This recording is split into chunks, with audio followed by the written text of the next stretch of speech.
Hope فلی آپ لوگ start کر دیے یاد کرنا۔ اعوذ باللہ من الشیطان الرجیم، بسم اللہ الرحمن الرحیم۔ اچھا ہم لوگ جو ہے سورہ کہف کا جو شروع کیے تھے، بگننگ میں ایک چیز میں آپ لوگ کو روز ریوائز کرتی رہوں گی انشاءاللہ۔ سورہ کہف مکی سورہ ہے، یہ 18ویں نمبر پر ہے، 15 اور 16 پارے میں آتا۔ اس میں 110 آیات ہے، 12 رکوع ہے۔ نزول کے اعتبار سے یہ 69 نمبر کے اوپر ہے۔ اس سے پہلے سورہ غاشیہ ہے، اس کے بعد میں سورہ نحل ہے، اور ترتیب جو قرآن پاک کی ہے اس کے اعتبار سے 18ویں نمبر پہ ہے، اسی لیے 15 اور 16 پارے میں ہے، یہ دو پاروں میں ہے۔ اور اس سے پہلے سورہ بنی اسرائیل ہے، اور بعض قرآن پاک میں سورۃ الاسراء ہے، اس کا نام اسراء والمعراج، جس کے اندر جو معراج ہوئی تھی اس کا واقعہ ہے اس کے اندر۔ اور اس کے بعد میں سورہ مریم ہے جو 19واں سورہ ہے، 16ویں پارے میں ہے، اور 15ویں پارے میں سورہ بنی اسرائیل ہے۔ تو یہ اس کے اندر ہم لوگ ڈسکس کر لیے تھے، چاروں دور ہم ڈسکس کر لیے تھے۔ اب یہ جو سورہ کا خاص خصوص جو تھا وہ جو نبوی دور 5 نبوی سے 10 نبوی تک کا جو ٹائم تھا، یہ third period of Islamic period تھا، جہاں پر بعثت کے بعد میں جو اعلان کر لیے تھے، تو 5 نبوی سے لے کے 10 نبوی، تو بگننگ آف دا ٹائم ہے یہ، 5 6 7 نبوی کے ٹائم پہ ہوں گا شاید یہ، کیونکہ 10 نبوی کے بعد میں کیا ہجرت ہو گئی تھی۔ اور 10 نبوی جو تھا سال، اس کے اندر میں آپ لوگ کو بتائی تھی کہ حضرت بی بی خدیجہ رضی اللہ عنہ اور حضرت ابو طالب کا انتقال ہو گیا تھا، وہ ام الحزن کے نام سے کہا جاتا، بہت ہی غم کا سال تھا وہ، جس کے اندر دونوں جو سب سے زیادہ چاہنے والے تھے نبی علیہ السلام کے، وہ انتقال کر گئے تھے۔ تو اس کے بعد میں جو ٹائم تھا وہ ٹفیسٹ پیریڈ تھا، جو 4تھ پیریڈ تھا، جو 10 سے لے کے 13 ہجری تک تھا، ہجرت سے پہلے 10 سے لے کے 13 نبوی تک تھا، وہ ٹائم بہت ٹف تھا۔ اور اب سورہ کہف کا تو ہم لوگ دیکھ لیتے کہ 4 واقعہ ہم اس کے اندر کریں گے انشاءاللہ، اور اس کی فضیلت بھی ہم لوگ ڈسکس کر لیے تھے۔ اب سورہ کا تھوڑا سا ترجمہ آپ کو کل میں بتائی تھی، الحمدللہ الذی، اعوذ باللہ من الشیطان الرجیم، بسم اللہ الرحمن الرحیم، الحمدللہ الذی انزل علی عبدہ الکتاب ولم یجعل لہ عوجا۔ یہ اس کی شان نزول تھا کہ یہودی جو مکے والے تھے، وہ جا کے یہودیوں کے پاس پوچھے تھے جا کے کہ بھئی کیا تھا، تو وہ ڈسکس کرتے تھے، وہ جا کے ایسے آ کے نبوت کا اعلان کر دیے۔ تو وہ ٹائم پہ جب ہوا تھا، وہاں پر یہودی کچھ سوال دے کے بھیجے تھے۔ آپ میں سے کس کو یاد ہے کیا سوال تھے؟ کچھ یاد ہے کسی کو؟ کوئی مائک کھولنا چاہیں گے؟ کیا سوال تھے؟ ایک کوئی بول دیجئے۔ یہودی 3 سوال لے کے بھیجے تھے۔ کوئی بھی کھول دیجئے۔ سفور آپ تھے کل کلاس میں؟ مکے والے جا کے یہودیوں سے پوچھ کے آئے تھے نا کہ کچھ تو بتائیے، تو وہ لوگ بولے کہ اچھا ٹھیک ہے، ہم 3 سوال آپ کو بولیں گے، آپ جا کے پوچھیے ان سے کہ اگر یہ جواب صحیح دے دیں گے تو پھر آپ سمجھ لینا کہ وہ نبی ہے، اگر نہیں ہے تو پھر آپ اپنا فیصلہ کر لیجیے۔ سب سے پہلے سوال کیا تھا؟ سب سے پہلے وہ غار والوں کے بارے میں پوچھے تھے۔ دوسرا جو تھا وہ چکر جو کرنے والے بندہ کون تھا، وہ ایسے ہی تھا۔ ان نوجوانوں کا واقعہ کیا تھا کہ وہ عجیب واقعہ تھا، انہوں نے یہ نہیں کہا کہ غار والے تھے، بس یہی کہا کہ وہ نوجوانوں کا واقعہ بتاؤ جو بڑے عجیب واقعہ تھا۔ اور پھر کہا کہ وہ چکر کاٹنے والے کون تھا بندہ جو کہ مشرق اور مغرب سے سفر کرتے رہتے تھے۔ اور تیسرا انہوں نے روح کے بارے میں پوچھا۔ اس کے بارے میں نے آپ کو بتایا تھا کہ مختلف مفسرین کا اختلاف ہے اس کے اندر، کیونکہ روح کے بارے میں جو تھا وہ پیچھے کے اس میں سورہ بنی اسرائیل میں اس کا جواب آ گیا تھا، تو اس وجہ سے اس میں وہ سوال نہیں تھا، بلکہ ان کا جو سوال تھا وہ یہ تھا کہ خضر علیہ السلام اور موسیٰ علیہ السلام کے بارے میں ممکن ہے کہ انہوں نے پوچھا تھا سوال، تو اس کے اندر وہ بھی آ جاتا ہے ہم کو خضر علیہ السلام۔ تو وہ نبی علیہ السلام نے ان کو کیا فرمایا تھا کہ میں کل بتا دوں گا، اور آپ صلی اللہ علیہ وسلم انشاءاللہ کہنا بھول گئے تھے۔ جب انشاءاللہ کہنا بھول گئے تو 15 راتیں گزر گئی، کل صبح بتاؤں گا، تو 15 راتیں گزر گئی۔ جب وہ آئے صبح میں تو انہوں نے کہا کہ ہمیں تو کچھ بھی نہیں پتا کہ 15 رات، انہوں نے تو کل بتانے کے لیے کہا تھا، 15 راتیں گزر گئی اب تک کچھ نہیں بتایا۔ تو وہاں پر بہت ہی غم کا پیریڈ تھا، وہ آپ صلی اللہ علیہ وسلم کے اوپر بڑا غم تھا کہ کیا بات ہے، وہی بھی رک گئی، تو بہت ہی غمزدہ تھے آپ صلی اللہ علیہ وسلم۔ تو اس وقت میں جبریل علیہ السلام جب آئے تو آپ صلی اللہ علیہ وسلم سے پوچھا کہ آپ کیوں نہیں آئے تھے، تو جبریل علیہ السلام نے فرمایا پھر کہ یہ سورہ مریم کی جو آیت تھی، اس کا جبریل علیہ السلام فرمایا کہ اللہ تعالیٰ آپ کو نہیں بولیا، جو بھی آتے ہیں، جو کچھ بھی اترتا ہے، میں آنے والا نہیں ہوں، اللہ کی طرف سے آتا ہوں، جو بھی اترتا ہے من جانب اللہ ہوتا ہے۔ پھر آگے اللہ تعالیٰ نے ان کو پورے کا پورا واقعہ ہی بیان کر دیا، ان کی کتابوں میں بھی اتنا ڈیٹیل نہیں تھا جتنا کہ قرآن پاک میں آ گیا۔ تو جیسے یہ سورہ ہے، ہم نے اس کے اندر بھی چپڑا قیم، یعنی یہ محافظت کرنے والی ہے پچھلی آسمانی کتابوں کی، جو دوسری آیت میں تھا، تو وہ یہی تھا کہ جو پچھلی قرآن پاک جو پچھلی آسمانی کتابیں ہوتی تھی، اس کے اندر جو چیزیں تھی، واقعات تھے جو انہوں نے تبدیل کر لیے تھے دنیا، جب وقت کے ساتھ ساتھ انہوں نے بہت ساری چیزیں چینج کر لی تھی اس کے اندر، تو وہ ساری چیزوں کی وہ تصدیق بھی کرتی ہے اور محافظت بھی کرتی ہے۔ اگر آدھا ادھورا ان کے اندر رہ گیا واقعہ تو اس کے اندر پورا ہوتا ہے. جیسے کہ یوسف علیہ السلام کے بارے میں انہوں نے پوچھا تھا کہ یہ کنعان کے رہنے والے تھے، فلسطین ایجپٹ کیسے آ گئے، مصر کیسے آ گئے؟ تو کنعان کے رہنے والے تھے، تو مصر آنے کی وجہ کیا تھی؟ یوسف علیہ السلام تھی، کہ ان کو جب کنویں میں ڈالا گیا تو وہ کنویں سے اٹھا کے لائے گئے اور یہاں مصر کے بازار میں وہ بیچے گئے. پھر یہاں پر وہ بادشاہت ان کو ملی، جو گورنر بن گئے تھے وہ وہاں کے. تو اس وجہ سے انہوں نے بعد میں اپنے بھائیوں کو، یعقوب علیہ السلام کو بلا لیا تھا. یہ بھی اس وقت ان کو تھا کہ یہ کیسے ممکن تھا، وہ وہاں سے یہاں کیسے آ گئے. ان کی کتابوں میں بھی نہیں تھی وہ ساری تفصیل. تو بہت ساری ایسی چیزیں تھیں جو وہ سوال کیا کرتے تھے آ کے، اور قرآن پاک میں اس کا جواب ملتا تھا. تو اسی لیے جو عوج کے بارے میں بھی اللہ تعالیٰ فرما دے، اور قیم کا جو ہم نے کل تفسیر کی تھی اس کے اندر یہی تھا کہ نہ تو اس کتاب میں کوئی کجی ہے، اور بلکہ یہ کیا ہے، یہ بالکل سیدھی کتاب ہے. قیم کی ہم نے کل بہت ڈیٹیل میں تفسیر کی تھی، اور اس کے اندر ایک یہ تھا کہ یہ پچھلی کتابوں کی، آسمانی کتابوں کی محافظت کرنے والی بھی ہے. تو یہاں پر الحمد سورہ 5 صورتیں ہیں جو اللہ تعالیٰ کی تعریف کے ساتھ میں شروع ہوتی ہیں، جس میں سے ایک یہ ہے الحمد، الحمد کے ساتھ میں. تو سب تعریف اللہ کے لیے ہے. الحمد للہ الذی، سب تعریفیں اللہ کے لیے ہے جس نے الذی انزل. میں امید کر رہی ہوں اور میں دعا بھی بہت کر رہی ہوں، میں نے بھی یاد کرنا شروع کر دیا. یاد ہو تب بھی آپ لوگ دوبارہ سے نیت کر کے یاد کرنا. سب بھلے سب کو 10 آیتیں حفظ ہوں گی، لیکن نیت کی تجدید کر لیں، کیونکہ ہر عمل جو ہوتا ہے وہ عادت سے عبادت میں بدلنے کے لیے نیت ضروری ہوتی ہے. اگر آپ ایکسرسائز کر لیں گے تو وہ نماز نہیں ہوگی. تو ایک عادتاً کوئی انسان کوئی کام کر رہا ہے تو وہ عادت رہے گی، لیکن جیسے ہی اس نے نیت کر لی تو وہ عبادت بن جاتی ہے. تو ایسے ہی آپ نیت کر لیں. بے شک جنہوں نے یاد کیا ہے ماشاءاللہ سبحان اللہ، اللہ تعالیٰ ان کی برکت سے باقیوں کو بھی یاد کرنے کی توفیق عطا فرمائے.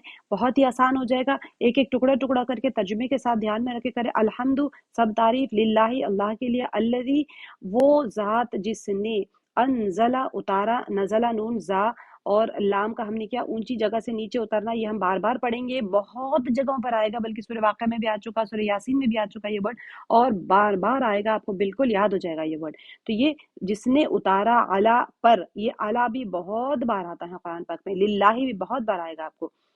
علا، آن جسے ہم انگلش میں پریپوزیشنز یوز کرتے ہیں، آن یا پر.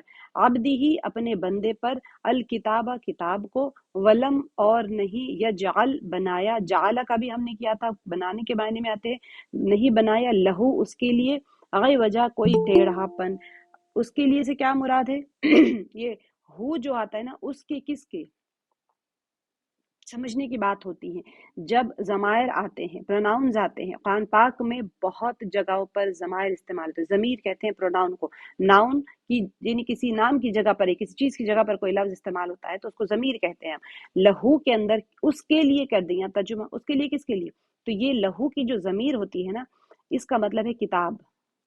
یہ امپورٹنٹ ہوتا ہے کہ جب آپ ترجمہ پڑھتے ہیں نا، تھوڑا سا، بالکل آپ کو بہت 100% بھی نہیں، تھوڑا سا اگر آپ دھیان لگا لیں تو یہاں پر لہو ہے اس کے لیے. تو یہ نبی کے لیے نہیں جائے گا، اللہ کے لیے نہیں جائے گا. ہو کی ضمیر کس کی طرف لوٹ رہی ہے، وہ بہت امپورٹنٹ ہوتا ہے. جب آپ لوگ غور کیا کریں تو ہو کی ضمیر کی طرف دھیان دیا کریں. تو ولم یجعل لہ عوجا، تو اس کتاب میں کوئی ٹیڑھاپن نہیں ہے. ٹھیک ہے. آگے کی آیت ہے قیمن، تو یہ درست کرنے والی ہے اور ٹھیک ٹھیک سیدھی بات کہنے والی بھی، خود سیدھی ہے اور سیدھی بات کہنے والی. سب سے پہلے تو یہ ہوتا ہے کہ آپ میں کوئی کمی نہ ہو، تو پھر آپ کسی کو سیدھا راستہ دکھا سکتے ہیں. آپ خود اگر غلط راستے پہ تو دوسروں کو، آپ غلط ہے تو غلط راستے، سیدھے راستے پہ کسی کو کیسے دکھا سکتے ہیں؟ تو خود یہ کتاب میں کوئی ٹیڑھا پن نہیں ہے، اور یہ ٹھیک ٹھیک سیدھی بات کہنے والی ہے، یا سیدھا راستہ دکھانے والی ہے، یا درست کرنے والی ہے کسی کو. لیونذرا، تاکہ ڈرائیں. کون ڈرائیں؟ اب دیکھیں یونذرا جو آ گیا ہے، اب یہاں سے پھر شروع ہو جاتا ہے کون ڈرائیں؟ نبی علیہ الصلوۃ والسلام کی طرف فرمایا جا رہا ہے تاکہ ڈرائیں. باسن، ہم نے جیسے پچھلی آیت میں کر لیا، الذی عبدہ. اب یہاں پر تینوں چیزیں ثابت ہوگی، میں نے کل بھی بتایا تھا. اللہ تعالیٰ کی وحدانیت ثابت ہوگی، سب تعریف اللہ کے لیے، یعنی اللہ ہی کے لیے ہے، کیونکہ وہی عبادت کے لائق ہے. عبد ہی کہہ کر بتا دیا گیا ہے کہ نبی علیہ السلام کی رسالت سچی ہے، کہ ان کی طرف نازل ہوئی ہیں. تو یہاں پر تین چیزیں بھی ثابت ہو گئی، اور کتاب قرآن پاک کی حقانیت بھی ثابت ہو گئی. اس کی کتاب سے مراد یہاں پر قرآن پاک ہے. تو قرآن پاک کی حقانیت ثابت ہو گئی، اللہ تعالیٰ کی وحدانیت ثابت ہو گئی، اور نبی علیہ الصلوۃ والسلام کی رسالت ثابت ہو گئی، کیونکہ وہ انہی تین چیزوں میں ڈاؤٹ کرتے تھے، سوال کرتے تھے. تب یہاں پر کیا فرما دیا؟ قیمن، درست کرنے والی ہے. لیونذر بأسا شدیدا من لدنہ، تو کیا فرما دیا؟ تاکہ ڈرائیں. یہ ڈرائیں کون؟ یہ اللہ کے نبی صلی اللہ علیہ وسلم سے فرمایا جا رہا ہے کہ آپ ڈرائیں، بأسن، عذاب سے، شدیدن، سخت. ہم نے کل اس کا کیا تھا، من لدنہ، اللہ کے پاس سے. اس کے پاس سے، یہ ہو کی ضمیر کہاں لوٹے گی پھر سے؟ ہو یعنی اللہ کے پاس سے، جو اللہ تعالیٰ کی طرف سے جو عذاب آنے والا ہے اس سے ڈرائیں، وَيُبَشِّرَ اور خوشخبری دے دیں، المؤمنین مؤمنوں کو، الذین جو یعملون عمل کرتے ہیں، الصالحاتی اچھے یا نیک عمل کرتے ہیں۔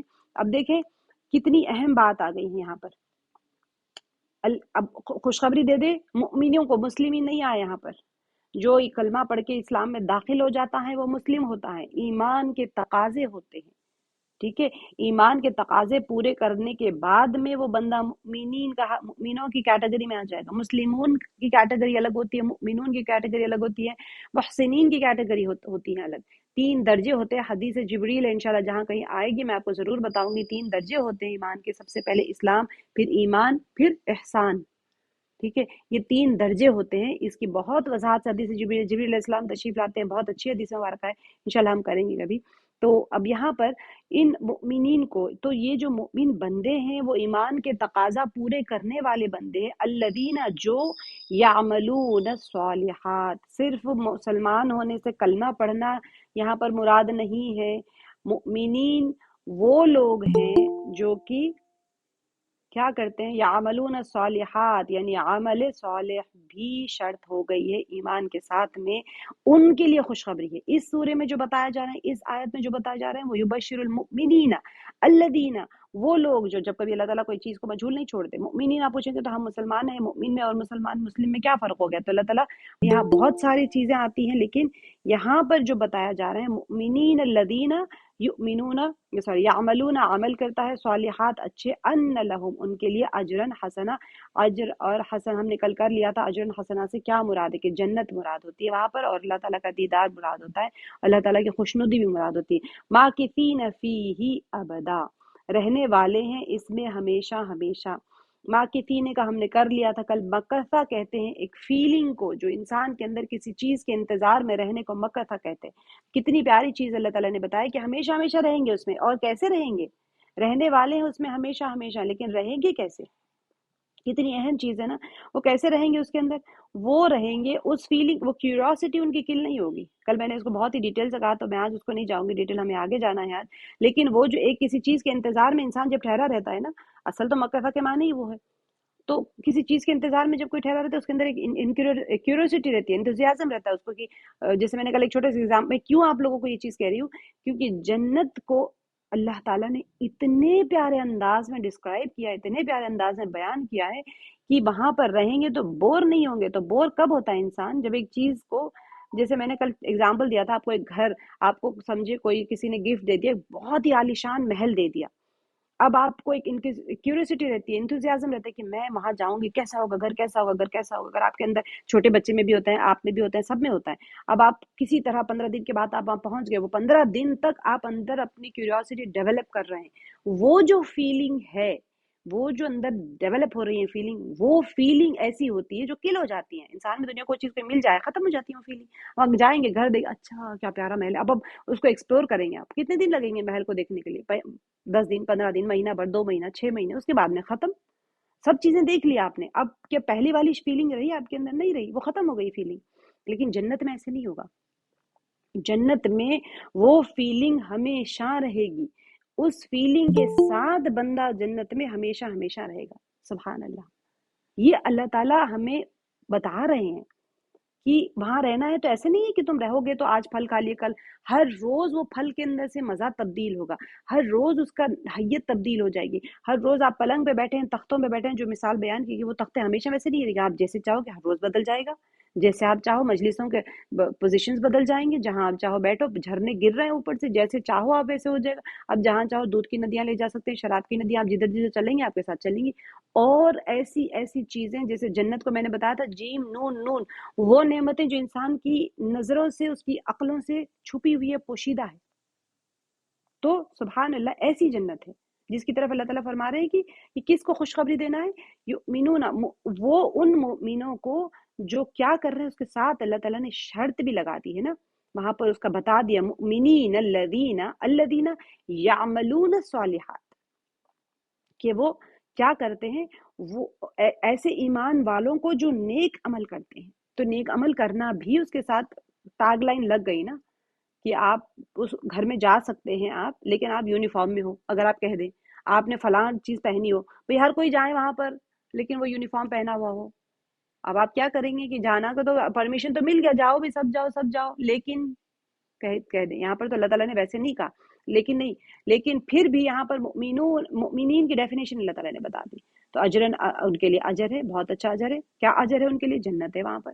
وہ ان کا جو اجرن حسنہ کی جو ہم نے کل تشریح کری تھی، اس سے کون مراد ہوتا ہے؟ اس سے بے شک جنت بھی ہے اور اللہ تعالیٰ کی خوشنودی بھی ہے. جیسے سورہ یونس میں اللہ تعالیٰ نے فرما دیا ان لهم قدم صدق عند ربهم، کہ ان کے لیے ان کے پروردگار کے پاس سچائی کا پایا ہے. اس کے سورہ یونس میں اتنے پیارے انداز میں، مکی صورتوں کا یہی خوبصورتی ہے بہت، کہ اس میں جہاں ڈرایا جاتا ہے وہ خوشخبریاں بھی اتنے اچھے انداز میں دی جاتی ہیں کہ انسان کو لگے گا کہ واقعی میں جنت ایسی چیز ہے جس کے لیے محنت کرنی چاہیے. آگے جو ہم آج کریں گے آیت نمبر 4. آپ لوگ جنہوں نے نہیں یاد کیا، بہت 3 آیتیں ہیں، 2 تو بڑی ہے، ایک چھوٹی سی آیت ہے. آپ ٹکڑے ٹکڑے کر کے میں نے کیوں سمجھایا آپ لوگوں کو؟ اسی وجہ سے کہ آپ جب یاد کریں گے نا، اس کو ایسے ہی یاد کریں. یاد کرنا کوئی مشکل، اللہ تعالیٰ آسان کرنے والے ہیں نا، سینوں کے اوپر اللہ تعالیٰ آسان کرنے والے. الحمد للہ الذی انزل علی عبدہ کتابا، ایسے یاد کریں. ورڈ میننگ سمجھ میں آ جائے گا. اس کو تین تین ورڈز کو جوڑتے جائیں، سمجھنے کی کوشش کریں، با محاورے کو یاد ہو جائے گا. آدھا گھنٹہ لگے گا زیادہ سے زیادہ، بالکل بہت آسان ہے یاد کرنا. دیکھنے میں بڑی آیت لگے گی، روز جو پڑھتے ہیں ہر جمعہ پڑھے ان کو تو یاد ہی ہوگا. لیکن کبھی کبھی ہوتا کیا ہے کہ ہمیں آیتوں کی کنیکٹیوٹی چلی جاتی ہے. آیت تو یاد ہوتی ہے، جیسے فرسٹ ورڈ آ گیا پوری آیت پڑھ لیتے ہیں، لیکن پھر 2 آیت اس کے بعد کون سی آیت آئے گی تو وہ حفظ کرنے کی نیت کر کے پڑھیں. پہلے آپ تلاوت کی نیت کرتے تھے، اب حفظ کرنے کی نیت کریں تو کیا ہو جائے گا؟ عادت عبادت بن جائے گی، تو حفظ کا ثواب بھی مل جائے گا آپ کو.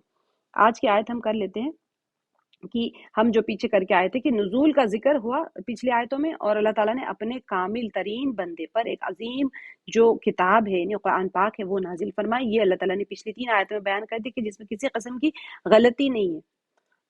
عوج میں نے کل آپ لوگوں کو بتایا تھا، عوج وہ عوج الگ ہوتا ہے، عوج الگ. العوج کا مطلب کیا ہوتا ہے؟ جو آپ آنکھوں سے دیکھ کے اس کا ٹیڑھا پن محسوس کر سکتے ہیں، جیسے کہ کوئی لکڑی ہے کہیں سے تھوڑا سا اس کے اندر بینٹ آیا تو آپ دیکھ کے کہہ سکتے ہو.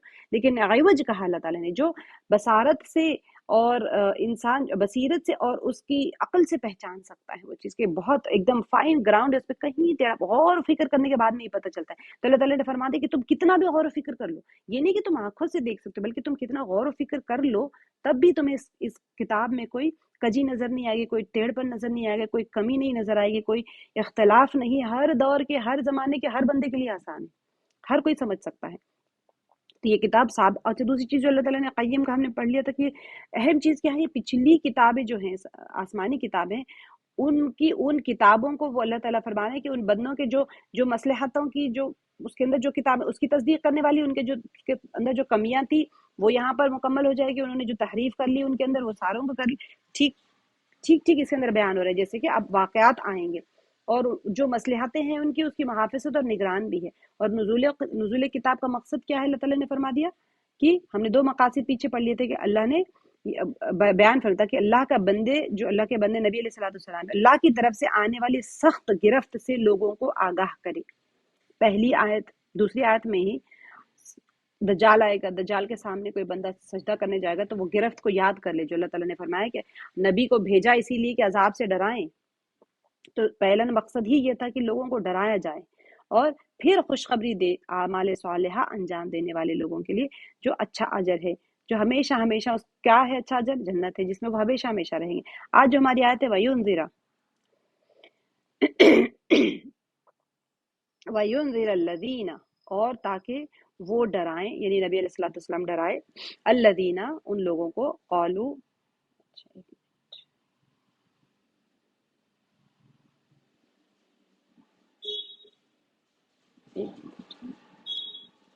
یہ تھوڑا سا کیا ہوتا ہے اسکرین سوائپ کرنا ہوتا ہے. چلو اور وَيُنذِرَ اور تاکہ وہ ڈرائیں الذین کا جنہوں نے، ٹھیک ہے. یُنذِرُ اب یہاں پر نظرہ ہم نے آلریڈی پہلے کر لیا تھا، اس کے معنی ہے اچھا نہیں ہم نے نظر نہیں کیا تھا شاید، یعنی ورڈ تو آیا تھا لیکن ہم نے اس کا روٹ ورڈ نہیں کیا تھا. نون ذال اور را، ٹھیک ہے. النظر اس کے معنی کسی حادثے کی وجہ سے غیر واجب چیز کو اپنے اوپر واجب کر لینے کے، ٹھیک ہے. انذار کا ہوتا ہے کہ اب یہاں پر انذار شاید میں نے پیچھے کیا تھا مجھے نہیں یاد ہے، تو اس کے معنی خوفناک چیز سے آگاہ کرنے کی، اور اس کے مقابلے میں یبشر آتا ہے، ٹھیک ہے، جو ہم نے پیچھے کر لیا تھا کہ ڈرانا اور خوشخبری دینا اس کا اپوزٹ ہوتا ہے، کہ خوشخبری سنانے کے لیے آتے ہیں، اور انذار جو ہے خوفناک چیز سے آگاہ کرنے کی۔ تو جہنم جو ہوتی ہے وہ بہت ہی خوفناک جگہ ہوتی ہے۔ تو عربز میں ہوتا تھا کہ وہ پہاڑ پہ جا کے اعلان کرتے تھے کہ کوئی خوفناک چیز آنے والی ہے، کوئی خوفناک واقعے کے رونما ہونے سے پہلے پہاڑ کی سب سے اونچی جگہ جا کر وہ اعلان کرتے تھے، اور اگر وہ نہ ہو، کوئی آگ بھی لے کے وہ آگ ہلاتے تھے کہ بھئی بہت خوفناک چیز کا کوئی اشارہ کرنا ہو، سگنلز دینے ہوتے تھے، ان کے ایک طریقہ ہوتا تھا، یا پھر وہ اپنے کپڑے اتار دیتے تھے کہ کوئی اگر میری آواز نہ سنے، کوئی نہ، تو کم سے کم براہنہ انسان کو تو دیکھ لے گا وہ وہاں پر، کہ مطلب یہ کہ شرٹ شاید نکال دیتے ہوں گے کہ وہ اس آگاہ کرنے کے لیے ہوتا ہے۔ تو یہ جو ان کا طور طریقہ ہوتا تھا، نبی علیہ السلام اللہ تعالیٰ فرما رہے ہیں کہ قرآن پاک کے ذریعے سے ہی فرما رہے ہیں کہ اس کے ذریعے سے آگاہ کروانا ہے، وَيُنذِرَ الَّذِينَ، اور تاکہ وہ ڈرائے ان لوگوں کو، الذین ان لوگوں کو، قولو جنہوں نے کہا اتخذ اللہ، یا قولو اتخذ اللہ، اگر اس کو ملا دیں گے تو قولو اتخذ اللہ، بنا لیا اللہ نے، ولدن، بیٹا۔ اب یہاں سے اور ان لوگوں کو ڈرا دیں جو کہتے ہیں کہ اللہ نے کسی کو بیٹا بنایا۔ اب یہاں سے آئیڈل ورشپ جو ہوتی تھی، بت پرستی جو ہوتی تھی، ہم نے آلریڈی کر لیا تھا، میں نے ڈسکس کر لیا تھا کہ 3 پرابلمز تھے، 3 کیٹیگریز تھے وہاں پر اس زمانے میں، مکے کے دور میں۔ کون تھے؟ یہودی تھے، نصارہ تھے، اور مشرک تھے۔ یہودی، نصارہ اور مشرک، یہ تینوں لوگوں نے اللہ کے ساتھ شریک بنا لیا تھا۔ یہاں آیت میں بیٹے کہا، لیکن مشرکین جو ہوتے تھے وہ ملائکہ کو اللہ کی بیٹیاں کہتے تھے، اور عیسائی جو ہوتے ہیں وہ نبی عیسیٰ علیہ السلام کو وہ اللہ کا بیٹا کہتے تھے، اور یہودی عزیر علیہ السلام کو اللہ کا بیٹا مانتے تھے۔ تو اللہ تعالیٰ یہاں پر فرما رہے ہیں کہ پیچھے کی آیت میں فرمانے کے بعد میں یہاں پر فرما رہے ہیں کہ پیچھے تو فرما دیا اللہ تعالیٰ نے کہ آپ جو ہے ان لوگوں کو ڈرائیں کہ سخت عذاب سے ڈرائیں جو میری طرف سے آنے والا ہے، یعنی ایسا عذاب جو اللہ کی طرف سے ہے، اور خوشخبری دے دے ایسے لوگوں کو جو نیک عمل کرتے ہیں، اور بے شک ان کے لیے اچھا اجر ہے۔ اب اس کے بعد میں اللہ تعالیٰ فرما رہے ہیں کس چیز کے بارے میں ڈرایا جائے۔ ڈرانے کے لیے تو پھر وجہ بھی تو چاہیے کہ کس بات کے بارے میں ڈرانا چاہیے، عذاب ان کو ملے گا کیوں، آخر ان کی گناہ غلطی ہے کیا۔ تو اب یہاں سے انذار کے معنی ہوتے کسی خوفناک چیز سے آگاہ کرنا، ایسے ہی اس کے اپوزٹ ہوتے بشیر یا پھر تو تبشیر جو ہوتا ہے، اس کے معنی اچھی بات کی خوشخبری دینا۔ اب یہاں پر الذین قالوا اتخذ، اب یہاں کا روٹ ورڈ ہے الف، خا اور رال، الاخذ، اس کے معنی ہے کسی چیز کو حاصل کر لینا۔ اتخذ اللہ روٹ ورڈ کے لغوی معنی میں آپ کو بتا رہی ہوں، اس کے یا کوئی چیز کو جمع کر لینا اور احاطے میں لے آنا، اور یہ حصول کبھی کسی چیز کو پکڑ کے لینے کی صورت میں ہوتا ہے، اور کبھی جیسے کہ کسی چیز کے اوپر آپ نے غلبہ حاصل کر لیا، یا کسی قہر کی صورت میں ہوتا ہے۔ یا ہم نارملی کہتے ہیں اتخذا یعنی بنا لینا، پکڑ لینا، آپ نے اس چیز کو، اب جیسے اتخذا کہتے ہیں غلبہ حاصل کرنے کے مثال کے طور پہ، جیسے آپ نے بت بنا لیا، تو آپ نے کیا کیا، پھر اس کو ایسا بنا لیا، اس کے اوپر آپ نے وہ آپ کی جان جیسے پکڑ کے بیٹھے ہوئے، نہیں اب یہی میرا بت ہے، اب یہ انہوں نے شبی بنا لی، ایک تو بیٹا بنایا، پھر دوسرا اس کو شبی میں بت بھی بنا لیا۔ تو اسی لیے اللہ تعالیٰ فرما رہے اتخذ اللہ ولدا، تو انہوں نے کسی چیز کو حاصل کر لیا ہے، یا پھر اس کو اپنے احاطے میں لے لیا ہے۔ تو یہاں پر ولد کہتے ہیں واو لام دال، الولد تو ہو جو جنا گیا ہو، پیدا کیا گیا ہو، اولاد کے بھی معنی آتے یہ، جیسے کہ واحد مذکر مؤنث سب کے لیے آتا ہے۔ اب آپ کہہ لیں لڑکا، مطلب مذکر ہو یا مؤنث ہو، جب ہم کہتے ہیں اولاد تو وہاں پر لڑکی لڑکا نہیں کہیں گے، ولد کہتے ہیں تو پھر کہنے میں تو بیٹا لگتا ہے، لیکن ولد سے مراد مذکر اور مؤنث دونوں کے لیے بولا جاتا ہے۔ اسی وجہ سے یہاں پر اتخذ اللہ ولد، انہوں نے اولاد بنا لیے، تو یہاں پر بیٹیاں جو فرشتوں کو بیٹیاں بنا سمجھا تھا نا انہیں، وہ بھی یہاں سے مراد لیا جائے گا۔ تو اللہ سبحانہ و تعالیٰ کے لیے اولاد کے قائل افراد جو بھی تھے، ان کا خصوصی یہاں پر اللہ تعالیٰ ان کو تنبیہ فرما رہے ہیں کہ اس آیت میں خصوصی طور پر ان کو ڈرایا جا رہا ہے، جو پیچھے تو عمومی طور پہ بتا دیا گیا نا، اب یہاں پر خصوصی طور پہ بتایا جا رہا ہے کہ یہ بات نشاندہی کرتی ہے کہ اس طرح کا انحراف جو ہوتا ہے، انہوں نے انحراف کیا تھا نا، اللہ سبحانہ و تعالیٰ کے احکامات میں سے انحراف جب کیا تھا، تو یہ خاص اہمیت رکھتا ہے کہ اللہ کے ساتھ میں، اللہ تعالیٰ کے ساتھ میں کسی کو شریک کرنا، اور اس درجے کی شرکت کی اولاد بنا لے، بیٹا یا بیٹی تجویز کر لی، یہ تو بہت سخت گناہ ہے، اسی وجہ سے اللہ تعالیٰ نے ان کے لیے عذاب بھی سخت ڈرانے کے لیے کہا ہے۔ تو یہ اعتقادی انحراف جو ہے یہ عیسائیوں ہی سے مخصوص نہیں ہے، بلکہ یہود اور مشرکین بھی اس میں شریک تھے۔ اور جب قرآن نازل ہو رہا تھا تو کیا ہوا تھا، یہ ایک طرح سے ان کا ایک عمومی اعتقاد تھا، 3 کیٹیگریز تھے مکے میں، اور یہ تینوں کا ایک عمومی اعتقاد تھا، عام طور پہ ان کا یہی اعتقاد تھا، وحدانیت کو نہیں مانتے تھے، ان کا مسئلہ سب سے بڑا یہ تھا۔ تو یہ جو عقیدہ ہے اصل میں کیا ہو جاتا ہے، اس سے جو توحید کی جو روح ہے نا وہ بالکل ہی ختم ہو جاتی ہے۔ توحید کہاں بچا، وحدانیت بچی کہاں پر، پھر وہ اس کی اصل ہی ختم ہو گئی۔ تو اللہ سبحانہ وتعالیٰ کو کیا کیا ان لوگوں نے، مادی اور جسمانی صف میں لے آئے، بت بنا لیا، ان کو جسم دے دیا، مادہ بنا لیا نا، کوئی چیز مٹی کا مادہ بنا لیا، پتھر کا مادے میں ان کو اللہ تعالیٰ کو محلول کر لیا۔ اب یہ کہا یہی اسی میں اللہ تعالیٰ بستے ہیں۔ تو یہ جو ان کا جو تھا، اس سے کیا ہو جاتا ہے، توحید کی اصل روح ہی ختم ہو جاتی ہے۔ تو اس کے نتیجہ یہ ہوا کہ اللہ سبحانہ وتعالیٰ کے لیے انسانی جذبات اور احساسات کے قائل ہو گئے وہ لوگ۔ اب ہم ایک دوسرے پہ غصہ ہوتے ہیں، یہ ہمارے جذبے ہیں، ہمارے احساسات ہیں، انسان کے احساسات ہیں، انسان کے جذبات ہیں۔ اسی کے ساتھ اللہ تعالیٰ کو بھی تشبیہ دینے لگے کہ اللہ غصہ ہوں گے تو ایسے ہوں گے، نہیں، اللہ سبحانہ وتعالیٰ کا رحم بھی الگ ہوتا ہے، غضب بھی الگ ہوتا ہے۔ اللہ تعالیٰ جب غضبناک ہوتے ہیں، غصہ ہوتے ہیں، تو ہم وہ جیسے کوئی بندہ غصہ ہو جائے تو دوسرے کو کوئی چیز چھین لیتا ہے، جب آپ کا نقصان ہو گیا تو سمجھنے لگے کہ اللہ ہم پہ ناراض ہو گئے تو ہم سے چھین لیے چیز۔ یہ انسانی جذبات ہوتے ہیں۔ اللہ سبحانہ وتعالیٰ کے ساتھ جب تشبیہ دینے لگے تو پھر جذبات اور احساسات کو بھی اللہ کے ساتھ جوڑنے لگے، تو اس کے لیے کیا کرنے لگے، وہ شبیہ اور شریک انہوں نے بنا لیے، شبیہ کوئی بت بنا لیا، پھر شریک بنا لیا۔ اسی وجہ سے انہوں نے بتوں کو بنا کے، اور پھر اچھا صرف یہاں تک ختم نہیں کیا، اب اس سے کیا کرنے لگے، جیسے انسان ایک دوسرے کی حاجتوں کو پورا کرنے کے لیے دوسرے سے جاتا ہے مانگنے، وہ لوگ اس بت سے مانگنا شروع کر دی۔ تو انہوں نے کیا کیا، ان بتوں کو حاجت مند شمار کر لیا۔ اسی وجہ سے یہاں اس بات کو خصوصی طور پہ اللہ تعالیٰ نے ذکر فرمایا، یہ اس آیت میں ہے کہ جو ڈرانے کے بارے میں بتایا گیا ہے، تو ان لوگوں کو جو کہتے ہیں کہ اللہ سبحانہ تعالیٰ نے اولاد بنا رکھی ہے۔ اب پہلے وعید کس کے لیے تھی، جو پہلی آیت میں عام لوگوں کے لیے تھی کہ جو اللہ کے عذاب سے ڈرائیں عام لوگوں کو، لیکن اب اللہ کے گرفت سے ڈرائے جائے، اور یہ خصوصی جو یہاں پر ڈرانے کا بتایا جا رہا ہے نا، تو ان لوگوں کے لیے جو اللہ سبحانہ تعالیٰ کی اولاد تجویز فرما لیتے ہیں، جیسے کہ نصرانی ہے، ان کا کیا ہوتا تھا، ان کے پاس ایک ٹرینٹی کا رول ہوتا ہے، جیسے کہ وہ کہتے ہیں باپ، بیٹا اور روح القدس، عیسیٰ علیہ السلام، اللہ تعالیٰ، اور روح القدس جو جبریل امین تھے، جو کہ حضرت بی مریم علیہ السلام کے پیٹ میں آ کے روح پھونکے تھے، انہوں نے کہا تھا میں تو من جانب اللہ ہوں، روح پھونک رہا ہوں، تو وہ انہی کو روح القدس کہتے تھے۔ تو یہ جو ہے ان لوگوں کا ایک ٹرینٹی کا ایک تھا، اور بعض وہ فرماتے تھے، ان کا بعض لوگوں کا عقیدہ کیا ہوتا تھا، اللہ تعالیٰ عیسیٰ علیہ السلام جو اللہ تعالیٰ کے بیٹے، اور اسی طرح اللہ تعالیٰ کا جز مان لیا، بیٹا اولاد ہوتا ہے تو اولاد جز ہو جاتا ہے نا اپنے باپ کا، تو وہ جز مان لیتے تھے۔ بعض کے نزدیک یہ ہوتا تھا کہ مریم علیہ السلام، عیسیٰ علیہ السلام اور اللہ تعالیٰ کا ٹرینٹی رول بنا لیا ان لوگوں نے۔ تو اب یہ عیسائیوں کا گروہ تھا، ان کو ڈرانے کے لیے فرمایا جا رہا ہے۔ اور دوسرا گروہ کون تھا اس زمانے میں جن کو ڈرانا مقصود ہے، وہ یہودیوں کا ہے۔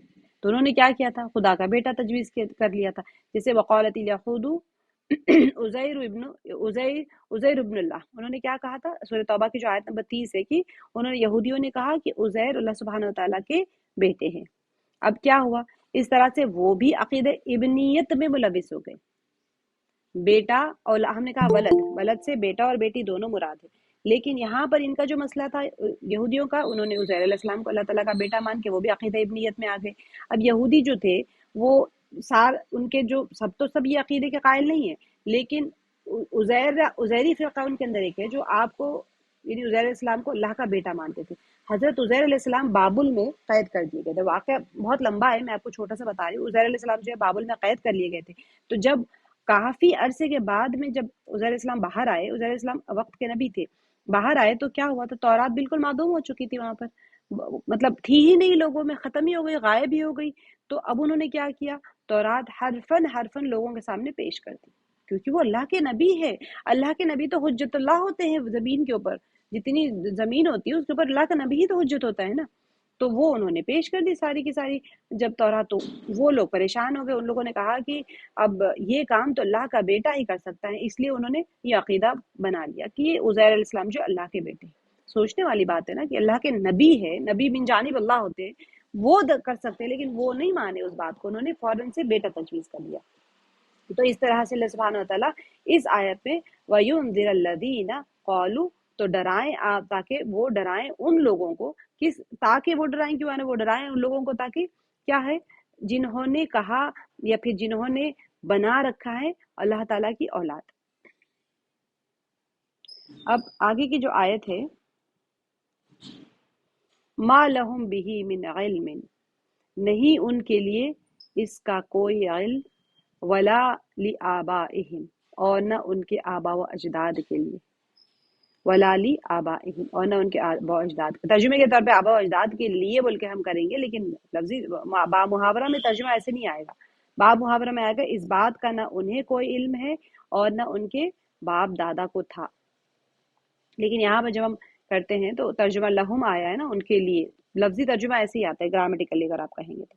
آگے اللہ تعالیٰ فرما رہے ہیں کبرت، تو بہت بڑی ہے، کلیمتن بات، تخرجو نکلتی ہے، من افواہہم ان کے منہوں سے، منہ یعنی ماؤتھ، ان کے افواہہم ان کے منہ سے، ان یقولون وہ نہیں وہ کہہ رہے، ان یعنی نہیں، یقولون وہ کہہ رہے، الا مگر، کذبن ایک جھوٹ۔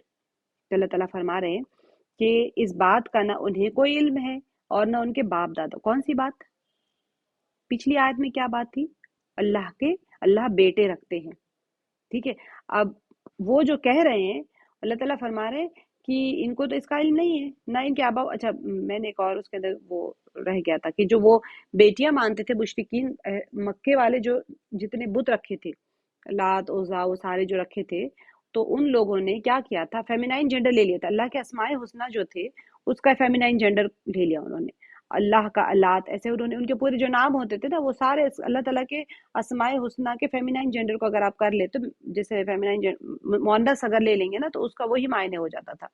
تو اس طرح سے انہوں نے، اور باقیوں بھی ان کے کہانیاں گڑھ لیتے تھے اور وہاں پر بت رکھ دیتے، جیسے میں نے آپ کو پہلے بتایا تھا کہ صفا مروا پر بتیں رکھی ہوئی تھی، ذبیحہ کی جگہ پر بت رکھا ہوا تھا، جہاں زمزم پیتے تھے وہاں بت رکھا، جب حج کے لیے جاتے تھے وہاں ہر جگہ مینا میں بت، مزدلفہ میں بت، پورے ارکان ادا کرتے تھے لیکن بتوں کی پرستش کرتے تھے اور اپنے آبا و اجداد کے قصیدے سناتے تھے۔ جب ہم نے سورہ بقرہ میں پڑھے تھے کہ اللہ کی تعریف بیان کرو، اس سے بھی زیادہ جو تم اپنے آبا و اجداد کے بارے میں بولتے ہو، اس سے بھی زیادہ اللہ تعالیٰ نے ذکر کہا کہ اللہ کو یاد کیا کرو، اس سے زیادہ جو تم اپنے آبا و اجداد کے ذکر کرتے ہو۔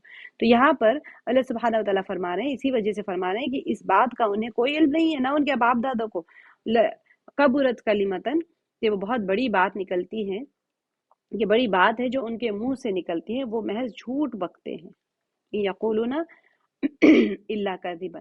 اب یہاں سے اب اس کا تھوڑا سا گرامر دیکھ لیتے ہیں، وَلَهُم مِّن مَا لَهُم بِهِ مِّنْ عِلْمٍ، علم کا لے لیتے ہیں، عین لام میم، العلم کسی چیز کی حقیقت کا ادراک کرنا، ادراک یعنی احساس کرنا یا پرسیپشن جسے ہوتا ہے، ہم کہتے ہیں انگلش میں پرسیپشن، تو کسی چیز کی حقیقت کا احساس کرنا یا اس کا ادراک کرنے کو ہم علم کہتے ہیں، ٹھیک ہے۔ اب دیکھیں لغوی معنی، سبحان اللہ، آپ غور کرتے جائیں گے بہت جگہوں پر آتا ہے، یعلمون آئے گا بار بار، ٹھیک ہے، تو یہاں پر علم علم علم ہر جگہ آئے گا، تو کوئی چیز کا احساس کرنا، علم حاصل کرنا، جیسے آپ یہاں پر بیٹھے کس چیز کی حقیقت کا آپ احساس کر رہے ہیں، ادراک کر رہے ہیں، آپ پرسیو کر رہے ہیں، اللہ سبحانہ و تعالی ہمیں کیا سکھانا چاہ رہے ہیں، قرآن پاک کے احکامات کی حقیقت تک آپ پہنچنے کے لیے سیکھ رہے ہیں، وہ جو سیکھ اسی کو علم کہتے ہیں۔ اچھا اب چھوٹے سے اس کی تشریح دیکھ لیں کہ علم جو ہے نا دو قسم پر ہے، کسی چیز کی ذات کا ادراک کر لینا، یعنی کسی چیز کی ذات کا بارے میں معلوم کر لینا یا اس کو احساس کر لینا یا اس کو پرسیو کر لینا، یا پھر ایک چیز پر کسی صفت کے ساتھ حکم لگانا۔ یہ تھوڑا سا آپ لوگوں کے لیے مشکل ہو جائے گا، لیکن سن لیجئے گا، جہاں ایکسپلینیشن اس کا آئے گا تو آپ کو ایک بار ہوتا کیا ہے، انسان کا برین ایسا ہوتا ہے کہ ایک بار ایک چیز سنتے ہیں نا سمجھ نہیں آتی، دوسری بار سنتے ہیں سمجھ آتی ہے، تیسری بار سنتے ہیں تھوڑا اور بات کھلتی ہے، چوتھی بار سنتے ہیں تو یاد ہونا شروع ہوتی ہے، ایسے ہی ہوتا ہے، ہم سب کا دماغ ایسے ہی ہوتا ہے۔ اب پہلی بار آپ لوگ کو لگے نا تو یاد نہیں ہوا، ارے پتہ نہیں کیا بول دی، کوئی بات نہیں، فکر میں بار بار ریپیٹ کر رہی ہوں نا، جو ورڈز روٹ ورڈز ہے اس سے یاد ہونا شروع ہو جائے گی، اور مجھے یقین ہے کہ بہت سارے ورڈز جلدی جلدی آپ لوگ کو یاد بھی ہو جائیں گے۔ تو اب دیکھیں ما لہم بہ من علم ولا لآبائہم، اچھا اس کے اندر اللہ تعالیٰ فرما رہے ہیں کہ وہ لوگ جو اللہ کے لیے اولاد تجویز کرتے ہیں نا، نہیں ہے ان کو اس کا کوئی علم، اور نہ ان کے آباء و اجداد، تو ان کے پاس اس دعوے کے لیے کوئی علم نہیں ہے، اور ان کے باپ دادا کے پاس بھی کوئی علم نہیں تھا، یعنی نہ ان کے پاس کوئی عقلی دلیل ہے اور نہ نقلی دلیل۔ نقلی دلیل آپ کو پتہ ہے کسے کہتے ہیں؟ نقلی یعنی ڈپلیکیٹ کو نہیں کہتے، نقلی دلیل کہتے ہیں اگر کوئی چیز لکھی ہوئی ہوتی ہے، جو اصطلاح قرآن اور حدیث جو ہوتی ہیں اس کے اندر نقلی دلیل مطلب کہ نقل کی ہوئی، لکھی ہوئی کوئی چیز ہوتی ہے، جیسے ان کے پاس کوئی صحیفے ہے، یا ان کے پاس تورات میں اس طرح لکھا ہے، یا ان کے کوئی آسمانی کتابوں میں ہے، یا ان کی کچھ نہ کچھ تو تمہارے پاس دلیل ہوگی جو لکھی ہوئی ہے، لے کے آؤ، سند ہے لے کے آؤ۔ ہر جگہ اللہ تعالیٰ چیلنج کرتے ہیں، ہے تمہارے پاس کوئی چیز لکھی تو لے کے آؤ، کہاں لکھی ہوئی؟ کہ تم نے اللہ سے لکھا لیا کہ تم اتنی لمبی لمبی عمریں پاؤ گے، جیسے ہم نے سورہ بقرہ میں پڑھی تھی؟ اچھا کوئی دلیل ہے لے کے آؤ۔ اگر تمہیں اتنا یقین ہے کہ تم جنت میں چلے جاؤ گے تو ٹھیک ہے، موت کو تو مانگ کے دیکھو، ہرگز تم نہیں مانگو گے، کہیں لکھا ہے تمہارے پاس؟ تو ایسے اللہ سبحانہ وتعالیٰ انسان کو چیلنج کرتے ہیں۔ سبحان اللہ، آپ دیکھیں کتنی خوف کی بات ہے، کتنی ڈرنے کی بات ہے، اللہ سے بندہ چیلنج کرتا ہے، اور اللہ تعالیٰ خود قرآن پاک میں چیلنجز کرتے جا رہے ہیں مشرکین کے لیے۔ سارے جو لوگ اللہ کے ساتھ بیٹے کو تجویز کر رہے ہیں، ما لہم بہ من علم، تو تم اگر ہے تو لے کے آؤ۔ عقلی دلیل بھی نہیں ہے ان کے پاس، نہ نقلی دلیل ہے، یعنی لکھی ہوئی کوئی چیز نہیں ہے ان کے پاس میں۔ یہ عقیدہ قائم کر رکھ، یہ جو انہوں نے عقیدہ جو قائم کر کے رکھا ہے، ان کے آباء و اجداد کے پاس بھی کچھ بھی دلیل نہیں ہے۔ تو اللہ تعالیٰ، اچھا جو اولاد کے لیے انسان ہوتا ہے نا، اب کیا ہوتا ہے یوزولی کہ اللہ تعالیٰ کو اولاد کی ضرورت ہی کیا ہے؟ کیا نسل کو اللہ تعالیٰ کو بڑھانا ہے؟ اللہ تعالیٰ کو تو ضرورت ہی نہیں ہے، نہ بڑھاپے میں اولاد کام آئے گی، یا اس سے کوئی اللہ تعالیٰ تو محتاج ہی نہیں ہے۔ اللہ تعالیٰ اولاد اس کی خدمت کرے گی یہ سوچ لیں گے تو اللہ تعالیٰ تو کسی کے محتاج نہیں ہے، نہ کسی کی خدمت کے محتاج ہے، نہ وہ کچھ بھی نہیں ہے۔ اللہ تعالیٰ نے آیت الکرسی میں خود فرما دیا، نہ وہ سوتے ہیں، نہ ان کو اونگ آتی ہے، تو پھر کوئی چیز کی ضرورت ہی نہیں ہے اللہ تعالیٰ کو۔ تو پھر کیوں اولاد تجویز کر رہے ہو تم؟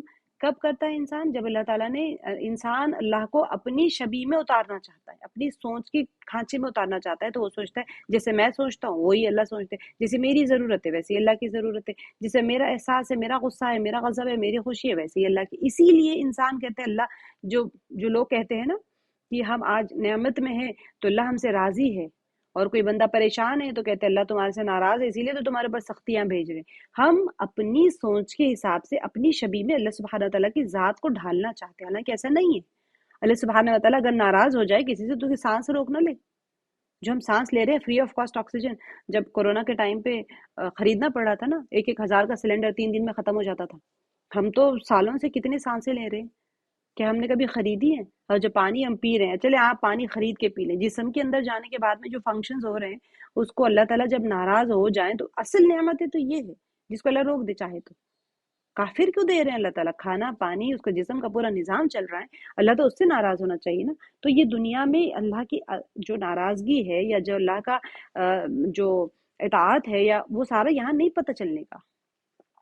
تو یہ جو اولاد کو تجویز فرماتے تھے، یہ اپنے ذہن کے کھانچے میں اللہ کی شبیہ کو اتارنا چاہتے تھے۔ تو اللہ تعالیٰ تو ان چیزوں سے منزہ ہے، وہ خود مدبر ہیں اور متصرف ہیں، ہر چیز کی کو تصرف دینے والے، ہر چیز کو کام پہ لگانے والے، ساری چیزیں کا تصرف کو کیسے کہتے ہیں کہ تصرف یعنی ایکٹیویٹیز کو ہینڈل کرتے ہیں اللہ سبحانہ وتعالیٰ۔ میں آپ کو آسان الفاظ میں کہہ رہی ہوں، اس کا کوئی وہ نہیں، جس کو پتہ ہے وہ سمجھ جائیں گے، تھوڑے ورڈز کو مجھے خود بھی سمجھانے مشکل ہے۔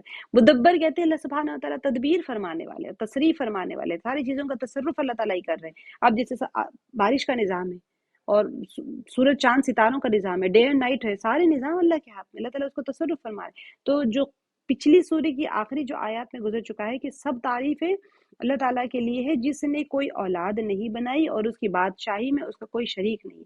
تو سورہ یوسف میں ہے کہ اللہ سبحانہ وتعالیٰ کے سوا تم جن کی عبادت کرتے ہو تو محض نام ہے جو تم نے اور تمہارے آباء و اجداد نے رکھ لی ہیں، اللہ تعالیٰ نے اس کے لیے کوئی دلیل نہیں اٹھا کے رکھی یا پھر اتاری ہے آسمان کی طرف سے، اور تمہارے دعوے بالکل جھوٹے۔ اب سوچے آیت ہم یہاں پر صرف ابھی 5ویں آیت میں ہے، اور جیسے دجال کے فتنوں سے محافظت کے لیے اس کے اوپر جب پڑھی جائے گی یہ آیتیں تو وہ اس کی شر سے فتنے سے محفوظ ہو جاتا ہے۔ تو آپ سوچیں ایک ایک لفظ کتنا بھاری ہے اس کا،